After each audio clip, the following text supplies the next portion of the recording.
Assalamualaikum warahmatullahi wabarakatuh. Halo teman-teman, nama saya Zahara Lestari. NPM saya 192122059. Saya di sini sebagai moderator dari kelompok 6 yang akan membawakan materi tentang teori belajar humanistik dan implikasinya dalam pembelajaran. Materi pertama akan disampaikan oleh Muhammad Fahmi Ansori tentang pengertian teori belajar humanistik. Materi kedua tentang tokoh dalam teori belajar humanistik akan disampaikan oleh Dwi Azril Ardianu Hartadi. Materi ketiga tentang prinsip teori belajar humanistik akan disampaikan oleh Anggiera Madhani. Materi keempat tentang aplikasi belajar humanistik akan disampaikan oleh saya sendiri. Materi kelima tentang implikasi teori belajar humanistik dalam pembelajaran akan disampaikan oleh Ika Mariati. Langsung saja kepada Muhammad Fahmi Ansori, dipersilakan untuk memaparkan materinya. Assalamualaikum warahmatullahi wabarakatuh. Perkenalkan, nama saya M. Fahmi Ansori. NPM saya 1921222043. Di sini saya akan menjelaskan pengertian dari teori belajar humanistik. Menurut dari tripen.com, teori belajar humanistik adalah pembelajaran yang memfokuskan pada seseorang individu di mana manusia menjadi pusat utama dalam pembelajaran tersebut. Teori ini berlandaskan pada belajar yang memanusiakan manusia. Adapun menurut Abraham Maslow berpendapat bahwa proses belajar pada teori belajar humanistik ini adalah proses belajar pada manusia merupakan proses yang dilaluinya untuk mengaktualisasikan dirinya. Jadi teori belajar apapun bisa digunakan.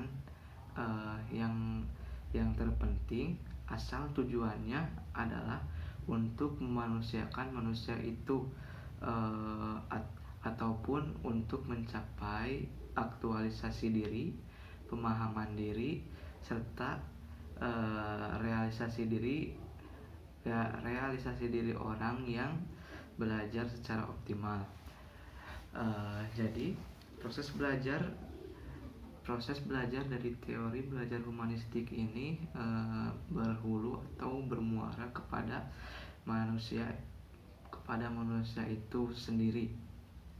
Teori apapun bisa digunakan asal tujuannya untuk memahami diri atau untuk memanusiakan manusia, dan teori ini dianggap berhasil jika si pelajar bisa memahami lingkungannya dan bisa memahami dirinya sendiri. Mungkin sekian. Assalamualaikum warahmatullahi wabarakatuh. Assalamualaikum warahmatullahi wabarakatuh. Saya Dwi Azril Ardianu Hartadi. Saya akan meneruskan materi yang kedua, yaitu tokoh penting dalam teori belajar humanistik secara teoritik. Jadi antara lain saya akan mengambil 3 tokoh, yaitu yang pertama adalah Arthur Combs, yang kedua adalah Abraham Maslow, dan yang ketiga adalah Carl Rogers. Jadi yang pertama, Arthur Combs, dia berpendapat bahwa perilaku batiniah dapat mengubah seseorang, dapat menjadikan seseorang itu berbeda. Jadi perilaku batiniah ini yang dimaksud oleh beliau adalah perasaan, persepsi, keyakinan, harapan, kepercayaan, mungkin motivasi dan lain sebagainya. Dan hal-hal tersebut bisa dirubah, bisa mengubah seseorang asalkan dia sendiri pun bisa mengubah persepsinya sendiri dengan bantuan kita sebagai guru. Seperti itu. Dan Yang selanjutnya adalah ada dua bagian belajar, yaitu diperolehnya informasi baru dan personalisasi informasi baru tersebut. Jadi, jangan sampai kita berpendapat bahwa murid akan pasti mengerti, pasti paham apa yang kita sampaikan. Meskipun materi yang akan disampaikan telah disiapkan dengan sebaik mungkin. Karena belajar yang paling baik adalah si murid tersebut bisa menyerap arti, makna dari bahan pelajaran yang telah disiapkan. Jadi, kalau saya suka bilang itu, jangan menganggap sempurna murid Anda. Begitu. Dan apabila kita ingin terus melakukan hal itu adalah sebuah kesalahan yang sangat dasar yang harus diketahui oleh guru. Karena jelas seorang guru ingin berhasil dengan melaksanakan misinya, yaitu si murid dapat mengaplikasikan pemahaman-pemahaman yang dia dapatkan dari pembelajaran yang dia lakukan selama dia belajar, khususnya dengan kita yang sebagai pengajarnya. Seperti itu. Dan yang kedua, Abraham Maslow berpendapat bahwa manusia memiliki hierarki kebutuhan. Jadi banyak sekali yang dilontarkan oleh beliau, tapi dia lebih menjelaskan lagi sampai ke kebutuhan untuk memiliki cinta, kasih, seperti motivasi, kawan, anggota keluarga, dan lain sebagainya. Hal itu dibutuhkan untuk memupuk terus percaya diri si murid. Dan beliau pun berpendapat bahwa dibutuhkannya ada estetis dan dorongan dari si guru. Seperti itu. Dan implikasi dari teori ini adalah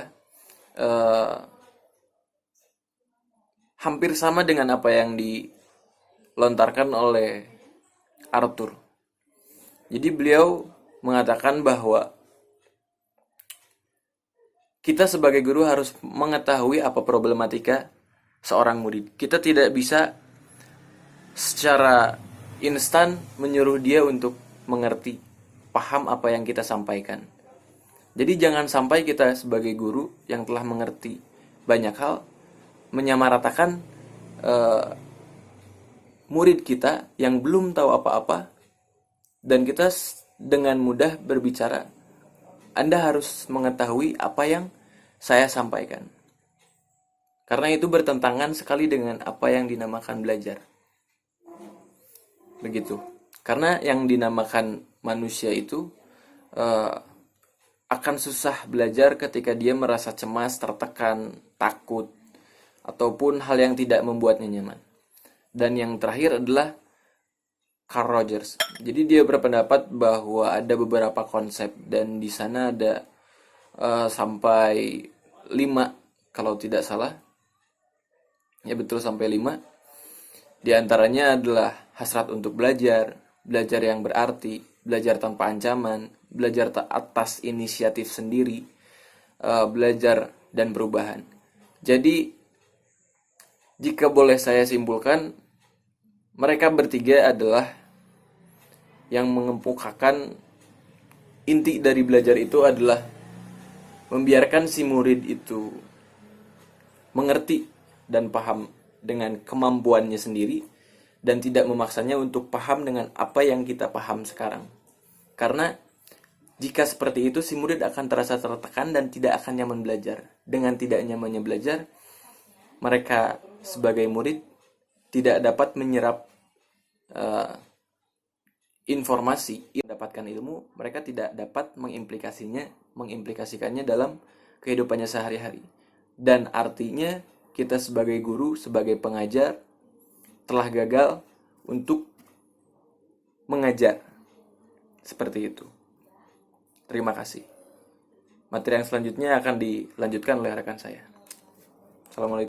Perkenalkan, nama saya Anggina Madani, NPM 192122056. Saya akan menjelaskan tentang prinsip-prinsip belajar teori humanistik. Menurut Rogers, prinsip-prinsip belajar teori humanistik ada 5. Yang pertama, hasrat belajar. Yang kedua, belajar yang berarti. Yang ketiga, belajar tanpa ancaman. Yang keempat, belajar atas inisiatif sendiri. Dan yang kelima adalah belajar dan perubahan. Yang pertama adalah hasrat untuk belajar. Menurut Rogers, manusia memiliki hasrat yang alami untuk belajar. Manusia juga memiliki rasa ingin tahu yang sangat tinggi terhadap apa yang sedang terjadi di lingkungan sekitarnya. Rasa keingintahuan, rasa untuk belajar, dan rasa untuk mengeksplorasi pengalaman baru merupakan sifat yang sangat alamiah yang dimiliki manusia. Dalam teori belajar humanistik ini, setiap individu diberi kebebasan untuk memuaskan dorongan ingin tahunya. Orientasi ini sangat bertentangan dengan gaya-gaya lama di mana guru dan kurikulum menentukan apa yang harus dipelajari oleh individu atau oleh peserta didik di dalam kelas. Prinsip yang kedua adalah belajar yang berarti atau belajar yang memiliki makna. Hal ini akan terjadi apabila yang dipelajari peserta didik relevan dengan kebutuhan dan tujuan peserta didik tersebut. Peserta didik akan belajar dengan cepat apabila yang dipelajarinya itu mempunyai arti baginya. Sebagai contoh, seorang anak cepat belajar menghitung uang karena uang tersebut dapat ia gunakan untuk membeli suatu permainan yang digemarinya. Yang ketiga adalah belajar tanpa ancaman. Belajar akan mudah dilakukan dan hasilnya akan dapat disimpan dengan baik apabila berlangsung dalam lingkungan yang bebas dari ancaman. Maksudnya adalah proses belajar akan berjalan dengan lancar apabila murid dapat memperdalam kemampuannya dan dapat mencoba pengalaman-pengalaman baru. Atau ketika murid membuat kesalahan, tidak terjadi sindiran atau kritikan-kritikan yang menyinggung perasaan murid tersebut. Yang keempat adalah belajar atas inisiatif sendiri. Belajar akan sangat bermakna apabila hal itu dilakukan atas inisiatif peserta didik sendiri dan apabila melibatkan perasaan dan pikiran peserta didik. Belajar atas inisiatif sendiri akan memusatkan perhatian peserta didik pada proses juga terhadap hasil belajar. Belajar atas inisiatif sendiri juga mengajarkan peserta didik untuk tidak bergantung dan percaya pada dirinya sendiri. Yang kelima adalah belajar dan perubahan. Prinsip terakhir yang dikemukakan oleh Rogers adalah bahwa belajar yang paling bermanfaat itu adalah belajar tentang proses belajar. Karena yang dibutuhkan saat ini atau saat mendatang adalah orang yang mampu belajar di lingkungan yang sedang berubah dan akan terus-menerus berubah. Sekian materi yang dapat saya sampaikan tentang prinsip teori belajar humanistik. Materi yang selanjutnya akan disampaikan oleh rekan saya, Zahara Lestari. Assalamualaikum warahmatullahi wabarakatuh. Halo teman-teman. Nama saya Zahra Lestari. Saya di sini akan melanjutkan materi yang telah disampaikan oleh Anggi Ramadhani pada kesempatan sebelumnya. Materi yang akan saya bawakan adalah tentang aplikasi teori belajar humanistik. Aplikasi teori belajar humanistik lebih merujuk kepada ruh atau spirit selama proses pembelajaran yang mewarnai metode-metode yang diterapkan. Peran guru dalam pembelajaran humanistik adalah menjadi fasilitator bagi para peserta didik. Sedangkan guru memberikan motivasi, kesadaran mengenai makna belajar dalam kehidupan peserta didik dan mendampingi peserta didik untuk memperoleh tujuan pembelajaran. Peserta didik berperan sebagai pelaku utama atau student center yang memaknai proses pengalaman belajarnya sendiri. Hal ini diharapkan bahwa peserta didik mampu memahami potensi diri yang bersifat negatif. Tujuan pembelajaran lebih kepada proses belajarnya daripada hasil belajar itu sendiri. Adapun proses yang umumnya dilalui adalah 1. Merumuskan tujuan belajar yang jelas. 2. Mengusahakan partisipasi aktif peserta didik melalui kontrak belajar yang bersifat jelas, jujur, dan positif. 3. Mendorong peserta didik untuk mengembangkan keragaman skill yang dia miliki untuk belajar secara inisiatif dengan sendirinya atau belajar mandiri. 4. Mendorong peserta didik untuk berpikir kritis, memaknai proses pembelajarannya secara mandiri. 5. Peserta didik didorong untuk belajar menggunakan pendapatnya sendiri, memilih pilihannya sendiri, melakukan apa yang ingin dia lakukan, dan menanggung resiko dari perilakunya itu sendiri. 6. Guru menerima apapun keadaan peserta didik, entah itu peserta didik mengalami kekurangan disabilitas ataupun yang lainnya. Guru juga harus bisa menilai tidak secara normatif, tapi menilai sikap dan karakter dari peserta didik tersebut. 7. Guru mampu memberikan kesempatan kepada murid untuk lebih realistis dengan keadaannya sendiri dan belajar sesuai dengan kecepatannya sendiri. 8. Evaluasi diberikan secara individual berdasarkan perolehan prestasi peserta didik itu sendiri. Jadi pembelajaran berdasarkan teori humanistik ini tepat untuk diterapkan karena keberhasilan aplikasi ini adalah peserta didik merasa sangat bergairah, berinisiatif dalam belajar dan terjadi perubahan pola pikir pada peserta didik.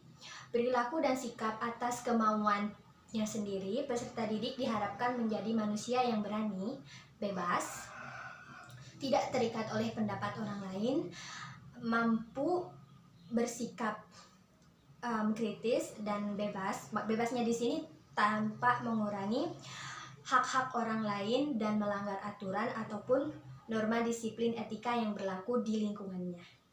Sekian untuk materi dari saya. Selanjutnya materi akan disampaikan oleh rekan saya. Terima kasih. Assalamualaikum warahmatullahi wabarakatuh. Nama saya Ika Mariati, NPM 182122074. Di sini saya akan menjelaskan materi terakhir tentang teori belajar humanistik, yaitu tentang implikasi teori belajar humanistik dalam pembelajaran. Jadi di teori belajar humanistik ini, guru-guru berperan sebagai fasilitator bagi peserta didik dan mendampingi peserta didik untuk memperoleh tujuan pembelajaran. Nah, peserta didik di sini berperan sebagai pelaku utama atau student center yang memaknai proses pengalamannya sendiri. Kemudian, karena guru berperan sebagai fasilitator, berikut ini adalah berbagai cara untuk memberi kemudahan belajar dan berbagai kualitas fasilitator. Yang pertama adalah guru berperan sebagai fasilitator diharapkan mampu memberi kesan awal yang menyenangkan.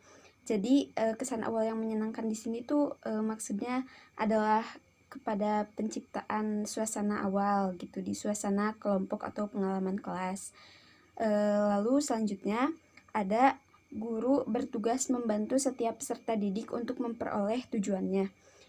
Di sini itu tujuan di sini adalah tujuannya untuk perorangan atau tujuan kelompok juga yang bersifat umum gitu.